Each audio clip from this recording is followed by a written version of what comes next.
Hey guys, welcome to my house here in Houston, Texas. Believe it or not, I bought this house with less than 4% down and $0 in closing costs. What if I told you that you could have a house just like this for less than the value of a penny?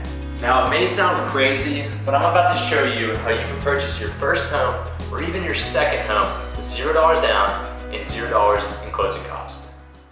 So if y'all want to get crazy, we can get crazy.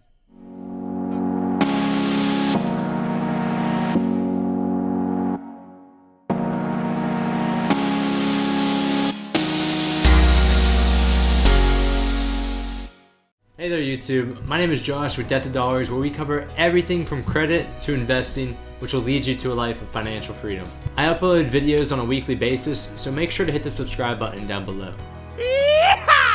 Alright, so today I'm going to show you step by step how to purchase a house with $0 down and $0 in closing costs. Trust me, it is possible, and it's much simpler than you think. So the loan that we'll be reviewing today is the Federal Housing Administration loan, commonly known as the FHA loan. This is a low down payment loan that is targeted for mainly first-time homebuyers or low to medium income individuals.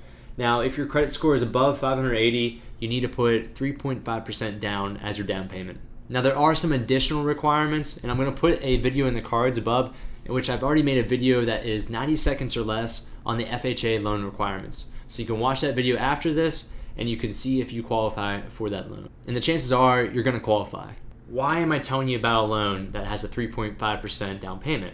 Here's the trick, and listen closely. So FHA loans allow you to receive gifted funds for that 3.5% down payment. That means any family member in your immediate family or in your family by marriage can give you a down payment for your home as a gift. Even a legal guardian or a close friend can give you that down payment. There are some things that that individual or individuals have to do, and the person that is gifting the down payment will need to write you a gift letter for mortgage. This letter needs to include the amount that they're giving to you, when that transfer is going to be, as well as the donor's name and the relationship to you. The last thing that has to be in this letter is an agreement between yourself and those individual or individuals that there is no repayment required. To make things even easier, I put a PDF file down in the video links below, and that will take you to a Dropbox. And that file there is a sample gift letter template. You can use that template for that individual or individuals to fill out, and that is a legal document you can use in the closing process. Alright, so this covers the down payment, but what about the expensive closing costs? Yes, the closing costs are typically covered by the buyer, and yes, they are pretty expensive. What's great about the FHA loan, and honestly most conventional loans, is that you can have the seller pay up to 6% of the closing costs. To do this, and the first thing that you need to do is ask your lender that you plan to work with,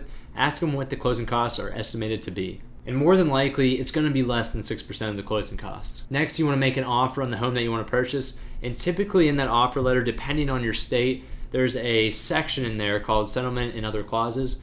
And you can actually put a credit value in there for closing. So what I did in my house that I live in right now is I asked for $7,000 in that statement.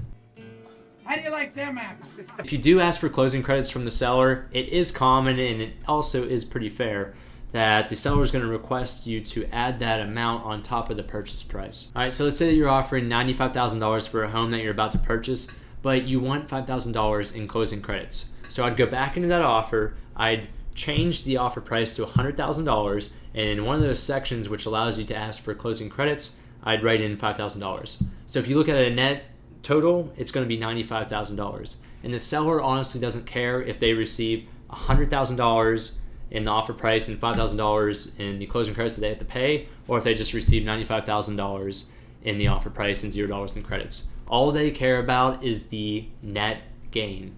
The great thing about this approach is that it allows you to finance that portion of closing costs. For you, in that example, was $5,000. For me, it was $7,000 over the term of the loan. And for me, that's a 30-year loan. So financing that $7,000 over 30 years was much more attractive at the time, rather than pulling that $7,000 out of pocket and spending it all up front.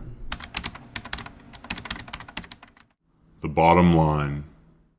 Bottom line, guys, this is a great loan and a great approach in purchasing your first or even your second home with $0 down, as well as $0 in closing costs. One thing to note is that you can only have one FHA loan at a time. So if you already have a home under a conventional loan, your next home could be under an FHA loan. And if you're a first-time home buyer, I really recommend using the FHA loan program. That way you can minimize the capital out of pocket up front. If you guys learned something new today around the FHA loan and how you can actually purchase a home with $0, then make sure to hit the like button down below. I'd really appreciate that, and it supports the channel. Also, if you could comment what you learned as well as what you're looking forward to in the next video, I'd greatly appreciate that. In my next real estate video, I plan to take a look at purchasing a property solely for investments with little to no money down. As always, guys, thank you so much for watching, and I'll catch you all next time.